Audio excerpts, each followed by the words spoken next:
On line Urdu زبان course class number 4۔ آج کی اس کلاس میں ہم آغاز کریں گے اردو زبان کے نت نئے الفاظ اور اردو گفتگو میں استعمال ہونے والے جملے اور اس سے متعلقہ جو دیگر الفاظ ہیں ان کو پراپر وے سے سیکھنے کا انشاءاللہ العزیز ہم آغاز کریں گے۔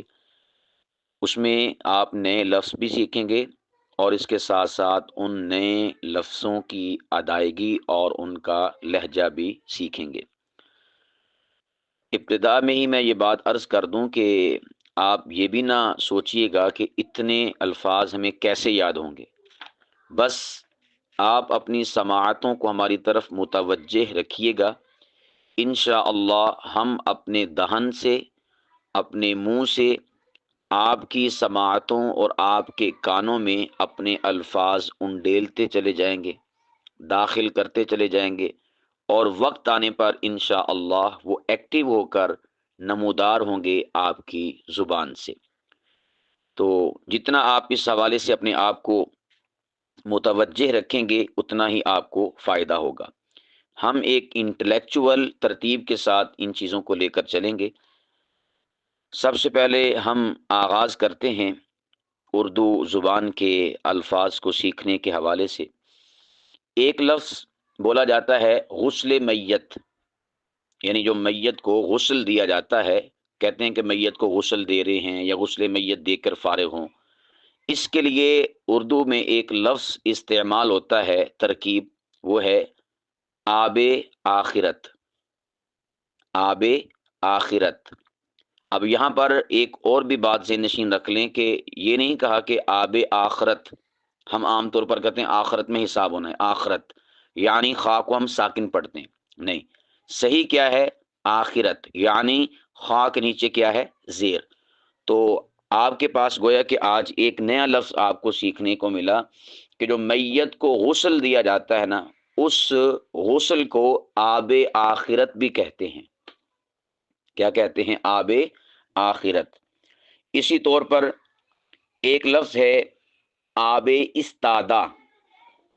آب استادہ، جو کھڑا ہوا پانی ہوتا ہے نا، کسی بھی حوض میں، ٹینکی میں یا کسی بھی جگہ پر، اس پانی کے لیے سمپل سادہ وے میں ہم کیا لفظ بولتے ہیں؟ کھڑا ہوا پانی۔ اب دیکھیں، آپ شائستہ اور شستہ اور فصیح و بلیغ زبان سیکھ رہے ہیں نا، تو آپ کو جو پہلے سے لفظ آتا ہے کھڑا ہوا پانی، تو آپ نے اس میں سے نیا سیکھنا ہے نا۔ اس کھڑے ہوئے پانی کے لیے اردو زبان میں فصیح لفظ کون سا استعمال کیا جاتا ہے؟ تو میں نے وہ آپ کو آج بتایا، وہ ہے آب استادہ۔ اسے کہا جاتا ہے آب استادہ۔ یہ فارسی زبان کا لفظ ہے، آب بھی اور اسی طور پر استادہ بھی۔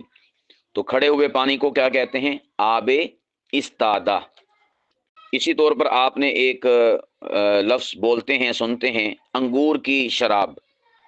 انگور کی شراب۔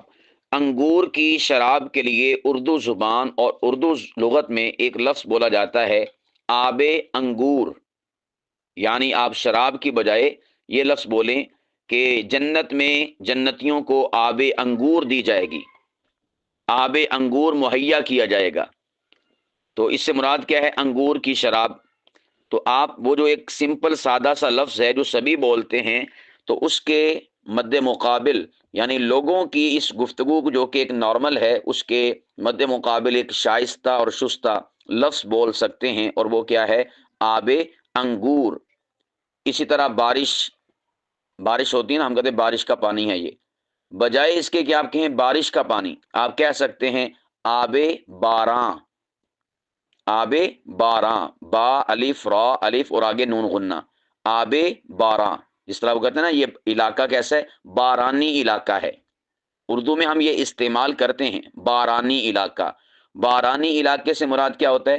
جس علاقے میں بارش ہوتی ہو یا جس علاقے میں بارش سے زمینیں سیراب ہوتی ہوں، اس علاقے کو کہتے ہیں بارانی علاقہ۔ تو اسی سے ہے آب باراں، یعنی بارش کا پانی۔ اسی طور پر پانی سے کھیلنا، یعنی پانی میں ہاتھ مار کے چھینٹے اڑانا، ایک ہے ہم کہیں کہ فلاں شخص نے میرے اوپر پانی کے چھینٹے پھینکے، ٹھیک ہے، یہ ہے سمپل سادہ لفظ۔ ایک ہے آپ فصیح و بلیغ لفظ بولیں، اور وہ کیا ہے؟ فلاں شخص نے مجھ سے آب بازی کی، کیا کی؟ آب بازی کی۔ تو یہ اس میں جو اردو لغت ہے اس میں یہ فصیح لفظ ہے، ٹھیک ہے۔ ہم کھیل کود کر رہے تھے کہ فلاں شخص نے مجھ پہ پانی کے چھینٹے پھینکے، اس کی جگہ پر آپ کہیں کہ فلاں شخص نے مجھ سے آب بازی کی، آب بازی۔ تو یہ فصیح و بلیغ لفظ ہے اردو زبان میں۔ اسی طور پر آب بقا یا آب حیات، یہ دو لفظ بھی استعمال کیے جاتے ہیں، آب حیات اور آب بقا۔ اس سے مراد کیا ہے؟ ویسے تو کہا جاتا ہے کہ یہ ایک پانی ہے اس دنیا میں کہ جو شخص پی لیتا ہے تو وہ ساری زندگی بس مرتا نہیں ہے، تو یہ بالکل فیک بات ہے، فیبریکیٹڈ ہے، جھوٹی ہے، من گڑت ہے، تراشی ہوئی ہے، اپنی طرف سے بنائی ہوئی ہے۔ اس کا تعلق حقیقت کے ساتھ، دلیل کے ساتھ، ریئلٹی کے ساتھ کسی قسم کا کوئی تعلق نہیں ہے۔ باقی یہ ایک استعارہ ہے، یا اس کو یوں بھی کہہ سکتے ہیں کہ حقیقت کے ساتھ تو اس کا کوئی تعلق نہیں، لیکن یہ ایک استعاراتی لفظ ہے، آب حیات یا آب بقا۔ کس طرح کہ جو شخص اللہ سبحانہ و تعالیٰ کی ذات سے اپنے آپ کو منسلک اور متعلق کر لیتا ہے، اللہ گویا کہ اسے آب حیات سے نواز دیتے ہیں، پھر وہ ساری زندگی زندہ رہتا ہے، جیسا کہ سیدنا امام بخاری رحمہ اللہ دنیا سے رخصت ہو گئے مگر آج بھی لوگوں کے ہاں زندہ ہیں۔ یا اسی طور پر جو اللہ کے عشق کی شراب ہے نا، اسے آب حیات سے تعبیر کیا جاتا ہے۔ اللہ کی محبت کا جو جام اور پانی ہے اسے آب حیات یا آب بقا سے تعبیر کیا جاتا ہے۔ تو آب حیات اور آب بقا کا لفظ یہ بھی فصیح و بلیغ ہے، آخرت کی زندگی کے لیے بھی استعمال ہوتا ہے۔ یعنی یوں بھی کہہ سکتے ہیں کہ اللہ سبحانہ و تعالی وہاں پر آخرت میں انسانوں کو آب بقا عطا فرمائیں گے، آب حیات عطا فرمائیں گے کہ پھر انسان مرے گا نہیں۔ تو اس سے مراد کوئی فزیکل پانی نہیں ہے، بلکہ اس سے مراد یہ ہے کہ حیات جاودانی، ہمیشہ کی حیات، ہمیشہ کی زندگی جس میں موت نام کی کوئی شے نہ ہو، تو اس کے لیے آب حیات کا لفظ استعمال کیا جاتا ہے۔ اسی طور پر یہ ہمارے ہاں استعمال کی چیزوں میں ایک چیز ہوتی ہے گلاس، یا اسی طور پر پیالے استعمال ہوتے ہیں۔ اس کے لیے جو اردو زبان اور اردو ڈکشنری اور اردو لغت ہے اس میں ایک لفظ بولا جاتا ہے آب خورا۔ کیا لفظ ہے؟ آب خورا۔ اور اس کے لیے آب خورے یعنی جمع ہوگا تو آب خورے، ویسے منفرد ہوگا یعنی مفرد ہوگا تو اس کے لیے بولیں گے آب خورا۔ یعنی جنت میں اللہ سبحانہ و تعالی تہ بتہ آب خورے رکھے گا یا آب خوروں میں شراب پلائے گا۔ تو یہ جو آب خورا لفظ ہے نا، یہ فصیح و بلیغ لفظ ہے ہماری اردو زبان کے اعتبار سے۔ تو آپ پانی پینے کا جو پیالہ ہے یا گلاس ہے اس کے لیے آپ آب خورے کا یا آب خورا یا آب خورے جمع یہ لفظ آپ استعمال کر سکتے ہیں۔ اور اسی کے لیے ایک لفظ استعمال ہوتا ہے کوزہ۔ کیا لفظ ہوتا ہے استعمال؟ کوزہ۔ تو یہ بھی ایک عام لینگویج میں اور عام زبان میں استعمال نہیں ہوتا۔ عام لینگویج اور زبان میں گلاس ہی یا پیالہ ہی استعمال ہوتا ہے۔ یہ دو لفظ گویا کہ فصیح و بلیغ ہیں اردو زبان میں، نمبر ایک آب خورا، نمبر دو کوزہ۔ اسی طور پر یہ جو بارش ہوتی ہے اس کے لیے ایک لفظ استعمال ہوتا ہے آب رحمت۔ آب رحمت یہ بارش کے لیے بھی مترادف کے طور پر استعمال ہوتا ہے، اور اس کے ساتھ ساتھ اللہ کی بارگاہ سے بخشش اور معافی کی طلب یا اس ایکٹیویٹی سے متعلقہ بھی استعمال ہوتا ہے آب رحمت۔ یعنی استعمال ہوتا ہے کہ اللہ تعالی ہمیں آب رحمت سے دھو دے۔ کیا مطلب ہوتا ہے؟ اپنی بخشش اور معافی سے نواز دے۔ آب رحمت بخشش اور معافی کے لیے فصیح و بلیغ لفظ ہے آب رحمت۔ اچھا، اس میں یہ بھی بات یاد رکھیں، آب رحمت نہیں ہوتا۔ کیا کہا؟ آب رحمت، رحمت نہیں ہوتا، یہ غلط ہے اور یہ فصیح نہیں ہے۔ یہ کیا ہوتا ہے صحیح؟ آب رحمت۔ دونوں میں فرق محسوس کر لیں، ایک ہے رحمت، ایک ہے رحمت۔ رحمت یہ مجہول ہے اور مبہم ہے اور مہمل ہے، اور جو رحمت ہے یہ فصیح ہے، بلیغ ہے اور معروف ہے۔ ہمیشہ زبانوں میں جو مجہول استعمالات ہوتے ہیں وہ عیب کے طور پر گردانے اور جانے جاتے ہیں اور پہچانے جاتے ہیں اور سمجھے جاتے ہیں، اور الفاظ کا جو معروف استعمال ہوتا ہے وہی قابل تحسین اور قابل تقلید ہوا کرتا ہے۔ تو آپ نے جب کبھی بارش کے لیے یا اللہ کی رحمت یعنی بخشش و معافی کے لیے لفظ استعمال کرنا ہے تو آپ استعمال کر سکتے ہیں آب رحمت۔ آب رحمت نہیں کہنا، آب رحمت۔ اسی طور پر ایک لفظ آپ استعمال کرتے ہیں اور وہ عام طور پر ہم بولتے ہیں آب دیدہ ہونا۔ آب دیدہ ہونا، اس کا مفہوم سمجھ لیں اور پھر اس کا معنی۔ نمبر ایک تو یہ فارسی کا لفظ ہے۔ ہماری جو اردو زبان ہے نا، اس میں انتہائی زیادہ فارسی کے الفاظ کا استعمال پایا جاتا ہے۔ تو آب دیدہ یہ فارسی کا لفظ ہے۔ اور نمبر دو، اس کا معنی کیا ہے؟ اس کا معنی ہوتا ہے آنسو۔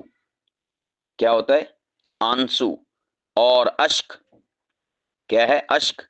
یہ بھی لفظ یاد رکھ لیں، بعض اس کو پڑھ دیتے ہیں اشک، یعنی لکھا ہوا کہیں پر ہو تو اشک، یا اللہ کے نبی کی آنکھوں سے اشک رواں ہو گئے۔ اشک، اشک نہیں ہوتا، اشک یعنی شین بھی ساکن اور کاف بھی ساکن۔ اشک، اشک بہائے حضور کی بارگاہ میں فلاں شخص نے۔ ہمیں اللہ کی بارگاہ میں اپنے اشک بہانے چاہیے، اشک، ٹھیک ہے، شین بھی ساکن اور کاف بھی ساکن۔ تو آنسو کے لیے استعمال ہوتا ہے۔ اچھا، بعض اس کے لیے یہ جو لفظ ہے نا آنسو، اس کو آسو بول دیتے ہیں، آسو۔ یہ صحیح لفظ کیا ہے؟ آنسو، یعنی نون بھی آپ نے اس کا اظہار کرنا ہے، آنسو۔ تو اس کے لیے لفظ کیا استعمال ہوتا ہے فصیح و بلیغ؟ وہ ہے آب دیدہ۔ آب کہتے ہیں پانی کو، اور دید یا دیدہ یہ آنکھ کو کہا جاتا ہے فارسی زبان میں، یعنی آنکھ کا پانی۔ کس کا پانی؟ آنکھ کا پانی۔ تو آنکھ کے پانی کے لیے فصیح لفظ استعمال ہوتا ہے اشک، یا اسی کے جیسا لفظ ہے آب دیدہ۔ آب دیدہ، تو دیدہ یا دید یہ آنکھ سے متعلقہ ہے اور اسی سے یہ لفظ استعمال ہوتا ہے۔ ایک لفظ ہمارے ہاں استعمال ہوتا ہے آب زر۔ یہ بھی فارسی کا لفظ ہے، کہتے ہیں آپ کی بات آب زر سے لکھنے کے قابل ہے، یا فلاں کا یہ جملہ آب زر سے لکھنے کے قابل ہے۔ آب کسے کہتے ہیں؟ پانی کو، اور زر یہ دولت سے ہے، زر یہ سونے سے ہے۔ تو گویا جب آپ کہتے ہیں کہ آپ کی بات یہ آب زر سے لکھنے کے قابل ہے، تو گویا آپ کہہ رہے ہوتے ہیں کہ آپ کی بات سونے کے پانی سے لکھنے کے قابل ہے۔ ایک ہوتا ہے انسان لکھتا ہے روشنائی کے ساتھ، بلیک ہوگی، نیلی ہوگی، کوئی فلاں فلاں رنگ ہوگا، اور ایک ہوتا ہے سونے کا پانی۔ سونے کے پانی کے ساتھ بھی تحریریں لکھی جاتی تھیں اور لکھی جاتی ہیں۔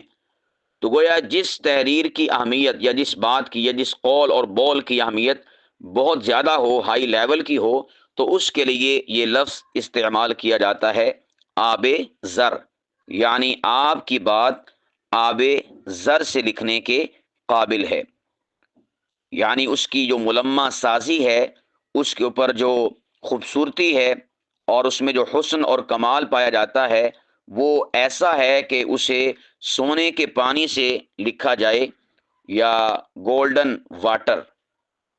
گولڈن کسے کہتے ہیں؟ گولڈ، گولڈ کسے کہتے ہیں؟ سونے کو۔ گولڈن سونے والی چیز، واٹر پانی، تو گولڈن واٹر یعنی سونے والا پانی، یہ انگلش میں۔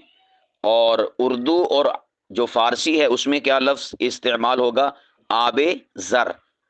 تو یہ دونوں زبانوں کو میں نے جمع کر کے آپ کے سامنے ذکر کر دیا، تو آپ وہ بھی لفظ استعمال کر سکتے ہیں، گولڈن واٹر سے آپ کی بات لکھنے والی ہے، اور فارسی کے یا اردو کے وے سے بھی آپ کہہ سکتے ہیں آب زر، کہ آپ کی بات آب زر سے لکھنے کے لائق اور قابل ہے۔